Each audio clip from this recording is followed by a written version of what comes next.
Rajamahendravaram parliament city నియోజకవర్గంలో ఉమ్మడి తూర్పు మరియు పశ్చిమ గోదావరి జిల్లాల కూటమి ఎమ్మెల్సీ అభ్యర్థి పేరాబత్తుల రాజశేఖర్కి మద్దతుగా నిర్వహించిన గ్రాడ్యుయేషన్ ఎమ్మెల్సీ ఎన్నికల కూటమి సమయత్తు సమావేశంలో పాల్గొన్న ప్రసంగిస్తున్న తెలుగుదేశం పార్టీ జాతీయ ప్రధాన కార్యదర్శి కెఎస్ జవహర్. ఈ కార్యక్రమంలో ముఖ్య అతిథిగా పాల్గొన్న జిల్లా ఇన్ఛార్జ్ నిమ్మల రామానాయుడు, ఆయనతో పాటు నియోజకవర్గ శాసనసభ్యులు ఆదిరెడ్డి వాసు, కూటమి ఎమ్మెల్సీ అభ్యర్థి పేరాబత్తుల రాజశేఖర్ మరియు కూటమి నాయకులు, కార్యకర్తలు తదితరులు పాల్గొన్నారు. మొదటి ప్రాధాన్యత వేసి గెలిపించాల్సిన కోరుతా ఉన్నాం. దాంతో పాటుగా సాధారణంగా పేరాబత్తుల రాజశేఖర్ గారి ఫోటో ఎదురుగా ఒకటి అనేయాలి. ఆ ఒకటి కూడా మనం అందరి దగ్గర కాకుండా మన జేబులో పెన్ తీయకుండా వాళ్ళు ఇచ్చిన పెన్తోనే సింగిల్ స్ట్రైక్ ఇలా చేసి వదిలేస్తే సరిపోద్ది. దాంతో పాటుగా ఎక్కువగా ఇన్వాలిడ్ అయ్యేటటువంటి అవకాశం ఉంది. ఎన్నికలు ఉన్నాయంటే ఈ గ్రాడ్యుయేట్ ఎమ్మెల్సీ ఎన్నికల్లోనే ఎక్కువ ఇన్వాలిడేషన్ అనేది జరుగుతూ ఉంటుంది. ఎందుకంటే అందరికీ ఓటు వేయచ్చు, నిలబడిన అందరికీ కూడా ప్రాధాన్యత క్రమం 1, 2, 3, 4, 5 అని అందరికి వేయచ్చు. వేసిన సందర్భంలో మనం ఎక్కడైనా సరే ఒక అంకె మర్చిపోతే అది ఇన్వాలిడ్ అవుతుంది. 1, 2, 3, 4 వేసి 5, 5 మానేసి 6 వేసినా, లేదు మనం జిగ్జాగ్ వేసుకున్నప్పుడు ఏదో ఒక నెంబర్ మిస్ అయినా ఆ ఓటు కూడా ఇన్వాలిడ్ అవుతుంది.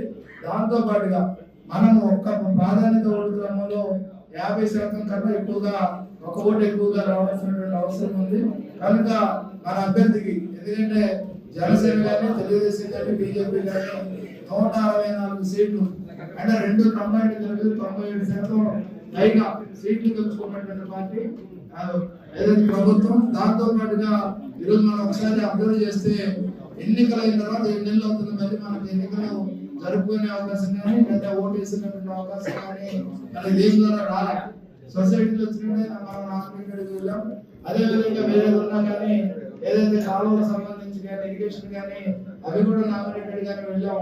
ఎక్కడ ఓటు వేసే అవకాశం రాలే.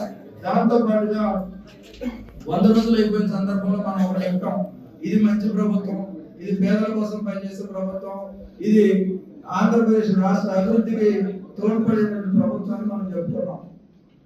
ఇప్పుడు మనం చెప్పుకోవడం కన్నా ప్రజలు మన ప్రభుత్వం మంచి ప్రభుత్వం, ఈ ప్రభుత్వం మాకు మేలు చేస్తుంది, ఈ ప్రభుత్వం అమరావతి నిర్మాణం జరుగుతుంది, పోలవరం నిర్మాణం జరుగుతుంది, ఏదైతే రైల్వే జోన్ సంబంధించి ఖచ్చితంగా మనం తెచ్చుకుంటుంది, స్టీల్ ప్లాంట్ విషయంలో తన వైఖరి ఏ విధంగా ఉందో చెప్పిన సందర్భంలో ఆ నమ్మకం ప్రజల్లో ఉందని తెలియజేయడం కోసం ఎన్ని దోహదపడింది. కనుక ప్రజలందరినీ గ్రాడ్యుయేట్లు, అదేవిధంగా గ్రాడ్యుయేట్లు కూడా మనం అందరం ఒకసారి చూస్తే ఎంప్లాయీస్ ఉంటారు, రిటైర్డ్ ఎంప్లాయీస్ ఉంటారు, ఉపాధ్యాయులు ఉంటారు, నిరుద్యోగులు ఉంటారు. ఉపాధ్యాయ ఉద్యోగులకి తెలుగుదేశం పార్టీ తప్ప ఏ ప్రభుత్వం కూడా మేలు చేయలేదనే విషయాన్ని మనకు చెప్పాల్సినటువంటి అవసరం ఉంది. ఎందుకంటే మొన్న కూడా చెప్పారు, ఉపాధ్యాయులకి 83 రేగులు పెన్షన్ సగం నందమూరి తారక రామారావు గారు చేయకపోతే ఈరోజు ఉపాధ్యాయులకి గంట క్రేజ్ లేదు. చంద్రబాబు నాయుడు గారి కౌన్సిలింగ్ విధానం లేకపోతే ప్రతి టీచర్ కూడా మన ఇళ్ళ దగ్గర తిరిగేవాళ్ళు ట్రాన్స్ఫర్ కోసం కానీ. కానీ అవకాశం ఇవ్వకుండా వాళ్ళ గౌరవాన్ని కాపాడినటువంటి party Telugu Desam party. Telugu Desam party బలపరిచిన అభ్యర్థిని గెలిపించాల్సిన బాధ్యత వాళ్ళకు ఉందనే విషయం కూడా చెప్పడం. అదేవిధంగా నిరుద్యోగులు కూడా పెద్ద ఎత్తున ఉద్యోగ అవకాశాలు నమ్ముతా ఉన్నాయి. దాంతో పాటుగా ఏదైతే పెన్షనర్లు కానీ వీళ్ళందరూ కూడా పెద్ద ఎత్తున గ్రాడ్యుయేట్ విషయంలో కానీ వీటన్నిటి విషయంలో ఈ ప్రభుత్వం మేలు చేసే ప్రభుత్వం, ఈ ప్రభుత్వం మంచి ప్రభుత్వం అని అందరూ కూడా పేరు తెచ్చుకునే విధంగా చెప్పే విధంగా కూడా మన అందరం కూడా ప్రచారం చేయాలి. ఒక్కొక్క వ్యక్తి 30 మందిని కేటాయించాం. ఆ 30 మంది దగ్గరికి వెళ్ళడానికి మనకి ఉన్న సమయం 20 రోజులు ఉంది. 20 రోజులు అక్కర్లేదు 30 మందిని, ఎందుకంటే మీ ప్రాంతంలో ఉన్నటువంటి 30 మంది కనుక వాళ్ళ దగ్గర నేరుగా వెళ్ళి 1-2 సార్లు కలిసి మన పేరాబత్తుల రాజశేఖర్ గారికి మొదటి ప్రాధాన్యత ఓటు వేసి గెలిపించాల్సినటువంటి అవసరం ఉంది. కనుక మీరందరూ కూడా దాన్ని అర్థం చేసుకోండి. దాంతో పాటు ఎలిమినేషన్ ప్రాసెస్ కూడా ఉంటుంది. ప్రాధాన్యతలు తక్కువ వచ్చిన తీసేసి వాళ్ళకి వచ్చిన 2వ నెంబర్ని తీసుకొచ్చి మనకు మొదటి ప్రాధాన్యత కలుపుతారు. ఆ ప్రాధాన్యత క్రమాన్ని మనం గతంలో చెప్పాం, మళ్ళీ చెప్పాల్సినటువంటి అవసరం లేదని నేనైతే భావిస్తా ఉన్నా. ఎందుకంటే అందరూ చదువుకున్న వాళ్ళం కనుక అందరికీ అర్థమయ్యేటటువంటి పరిస్థితి.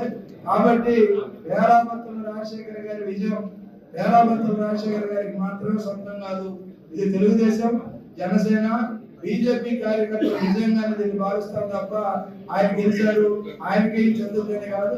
ఇక్కడ ఉన్న ప్రతి ఒక్కరు కూడా ఈ ప్రభుత్వం గురించి రాబోయే రోజుల్లో ఈ ప్రభుత్వం ఏదైతే అభివృద్ధి సంక్షేమ కార్యక్రమాలు ఉన్నాయో వాటిని కొనసాగించడానికి, అదేవిధంగా చంద్రబాబు నాయుడు గారి ఉత్సాహం తెప్పించడానికి ఈ ఎన్నిక ఉపయోగపడుతుంది కనుక దయచేసి అందరూ కూడా ఆ విధంగా సహకరించి ప్రయారిటీ ఓట్లో 1వ నెంబర్ని రాజశేఖర్ గారికి వేసి గెలిపించవలసిందిగా కోరుతా ఉన్నాం. ఆయన బ్యాలెట్ నామినేషన్ చేసిన తర్వాత ఆయన 1లో ఉన్నారా 2లో ఉన్నారా ఎక్కడ ఉన్నారని కూడా వస్తుంది. అప్పుడు మరొకసారి మీ అందరం కూడా కలవడానికి ప్రయత్నం చేస్తారని తెలియజేస్తూ మీ దగ్గర సెలవు తీసుకుంటా ఉన్నా. జై తెలుగుదేశం, జై బీజేపీ, జై జనసేన.